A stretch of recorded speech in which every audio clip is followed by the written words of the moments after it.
አልፋልፋ በሀገራችን የተለያዩ አካባቢዎች ተላምደው እየለሙ ከሚገኙ የተሻሻሉ የእንስሳት መኖ ሰብሎች መካከል አንዱ ነው።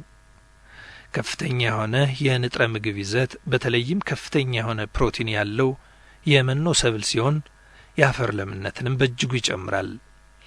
አልፋልፋ ቋሚ ከሚባሉት የእንስሳት መኖ ሰብሎች መካከል አንዱ ሲሆን አንዴ ከተዘራ በኋላ ረዘም ላሉ ዓመታት ምርት መስጠትም ይችላል። አልፋልፋን በዝናብ ወይም በመስኖ ማልማት ይቻላል። አልፋልፋ ከዘር መረጣና ከማሳ ዝግጅት ጀምሮ የተለያዩ ስራዎችና እንክብካቤዎችን የሚፈልግ የመኖ ሰብል ነው።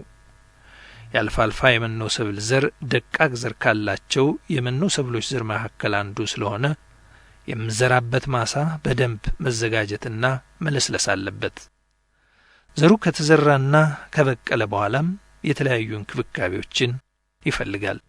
ዘሩ ከበቀለ በኋላ ቀጣዩ ስራ ምንድነው? ዘሩ በደንብ ሆኖ ኢስታብሊሽ እንዲያደርግ በደንብ ሆኖ ቡቃያው እንዲያድግ መከታተል ያስፈልገናል። የምንከታተለው አንደኛ ከተባይ አንዳንድ የሚቆርጡ አሉ፣ እንደ ክሪኬት እንደሚባሉ አይነት ቡቃያውን የሚቆርጡ አሉ። ስለዚህ ያንን መከታተል አለብን።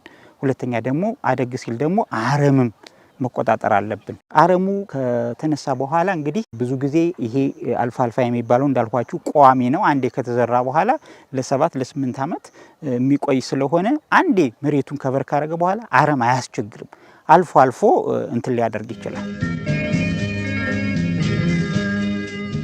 እንግዲህ ማዳበሪያ በሚዘራበት ጊዜ ቢጨምር መልካም ነው። አልፋልፋ እርግጥ ብዙ ማዳበሪያ አይፈልግም፣ ምክንያቱም ቅጠላ ቅጠል ስለሆነ ናይትሮጂን ፊክስ ያደርጋል፣ ራሱን ይችላል። ግን ደካማ መሬት ከሆነ በተለይ ስሩ በደንብ እንዲያድግ ዳፕ ፈርቲላይዘር ወይም ፍግ ወይም ኮምፖስት መጨመር በጣም ጥሩ ሆኖ እንዲበቅልና ከዛም በኋላ ከበቀለ በኋላም ጥሩ በተከታታይ ብዙ ምርት እንዲሰጥ ያደርጋል።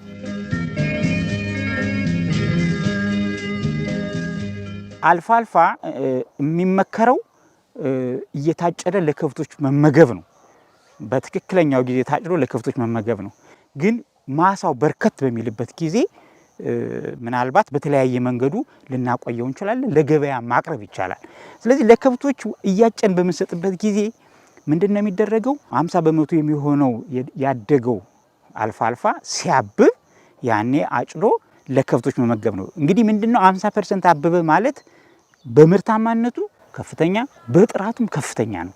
እንግዲህ አልፋልፋ እንዳልኳችሁ ኩዊን ኦፍ ፎሬጅስ የሚባለው ጥራቱም በጣም ከፍተኛ ስለሆነ ነው። ከፍተኛ የሆነ የፕሮቲን ይዘት ነው ያለው። ከ23 ከ24% በላይ ነው ፕሮቲን ያለው። ይሄ ማለት ከፍሩሽካ ከምጥን መኖ ሁሉ በላይ ነው። የዚህኛው የሚለየው በዛ ያለ ፋይበር አለው ወይም ቃጫ አለው እና ከብቶችን ከሌላ መኖ ጋር እየቀላቀሉ እንደ ድጎማ መኖ ፍሬሹን ወይም አረንጓዴውን እያጨዱ መመገብ በጣም ይመረጣል። ግን ብዙ ምርት ከሆነ ወይም ደግሞ ለገበያ ማቅረብ ካስፈለገ በተለያየ መልኩ ማቆየት ይቻላል። ለምሳሌ ድርቆሽ መስራት ይቻላል ወይም ገፈራ መስራት ይቻላል። እንግዲህ አልፋልፋ እንዳልኳችሁ ቋሚ ሰብል ነው። ይሄ ቋሚ ሰብል ምንድነው? በየጊዜው መታጨድ ይችላል። ብዙ አይነት ማኔጅመንት ሌቭልስ አሉ። እንግዲህ በትክክል ማኔጅመንት በሚፈልገው ሁኔታ ከተሰራ በየ33 ቀኑ መታጨድ ይችላል። በየ33 ቀኑ ይሄ እንግዲህ በመስኖ ሆኖ ውሃው ሲቀርብለት ማዳበሪያው በትክክል ከሆነ የአየሩ ሁኔታ ቆንጆ ከሆነ በየ33 ቀኑ እንትን ይሆናል። ነገር ግን እንደ ማኔጅመንት ሌቭሉ ወይም እንዳያያዙ ሁኔታ በዝናብ ከሆነ ለምሳሌ እስከ 5 እስከ 6 እስከ 7 ጊዜ ሊሆን ይችላል። የዝናቡን በየአካባቢው የተለያየ ነው። በአመት አንዳንድ አካባቢ በዛ ሊል ይችላል፣ አንዳንድ አካባቢ በልግ ሊኖር ይችላል፣ አንዳንድ አካባቢ ትንሽ ሊሆን ይችላል። ስለዚህ እንደየ አካባቢው 3 የሚሰጥ ሊኖር ይችላል፣ ግን 5 6 በጣም ኮመን ነው።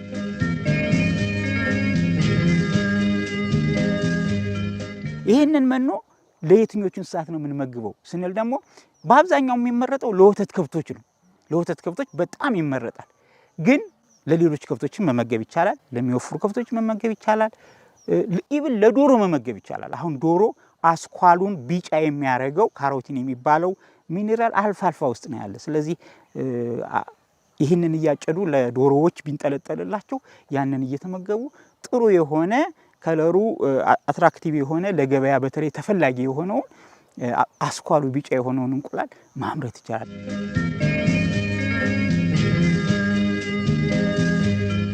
አልፋ አልፋ ከመኖ ባሻገር ዘር አምርቶ መሸጥ ይቻላል። አልፋ አልፋ እንደምታውቁት ዋጋው ዘሩ በጣም ተፈላጊ ነው። እርግጥ አልፋ አልፋን ለማምረት ልምድ ይፈልጋል፣ እውቀት ይፈልጋል።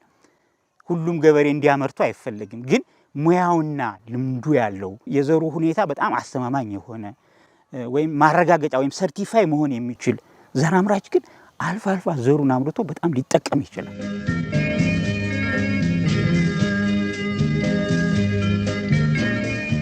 እነዚህ ቅጠላ ቅጠል መኖዎች በባህሪያቸው ከፍተኛ የሆነ ፕሮቲን ነው ያላቸው። ስለዚህ ከብቶች በሚበሉበት ጊዜ በጣም ፈጣን የሆነ ውህደት አለ። ያ ውህደት አሞኒያ የሚባል ጋዝ ያመነጫል። ያ ሆዳቸው ውስጥ ይጠራቀማል። በተለይ ውስጥ ያንን አሞኒያ ቶሎ ወስዶ ወደ ሌላ ነገር የሚቀይር ምግብ ከሌለ፣ ለምሳሌ እንደ ገለባ ሊሆን ይችላል ወይም እንደ ኮንሰንትሬት ሊሆን ይችላል። ሌላ አይነት ያንን አሞኒያውን ወስዶ የሚጠቀም ከሌለ አሞኒያ ብዙ ይመነጫል። እዛ ግን የሚወሰደው ትንሽ ከሆነ ሆዳቸው እየተነፋ ይመጣል ማለት ነው። ስለዚህ ቅጠላ ቅጠል መኖዎችን በምንመገብበት ጊዜ በጣም ጥንቃቄ ማድረግ አለብን። ይሄ በተለይ በጣም አደገኛ የሚሆነው አንደኛ ጤዛ ያለው ከሆነ፣ ጤዛ ያለው ማለት የመፈጨት እንትኑን በጣም ያፋጥነዋል።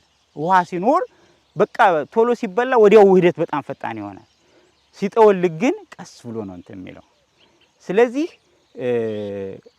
እኔ እንደ ማገጥ አይነት እንደ ዋጅማ አይነት ይሄ ሜዲክስ፣ ክሎቨር፣ እንደገና አልፋ አልፋ ሌሎችም አይነት መኖዎች የቅጠላ ቅጠል መኖዎች ሲመገቡ ጥንቃቄ ማድረግ አለብን። የመጀመሪያው ግጦሽ የሚባል ነገር በፍጹም መኖር የለበትም።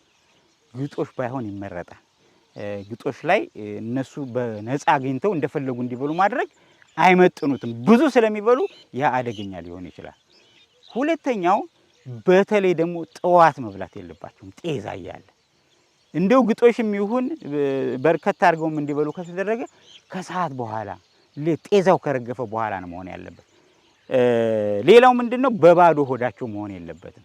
ለምሳሌ ከቤት ሲወጡ ገለባ ወይ አገዳ ተሰጧቸው ያን ከበሉ በኋላ ይሄን አልፋ አልፋም ይሁን ሌላውን ነገር ቢበሉ ችግር የለውም። አጭደን ስሰጥ የሚመረጠው ትንሽ ጠውለግ አድርገን ማለት ጠዋት እናጭደውና እስከ 5 እስከ 6 ሰዓት አቆይተን ብንሰጣቸው ቤስት ነው።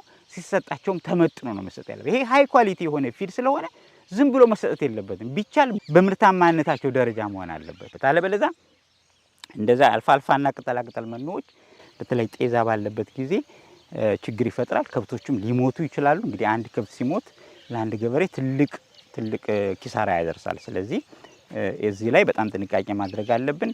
በትክክል ያመጋገቡን ስርዓት ተከትለን መመገብ አለብን።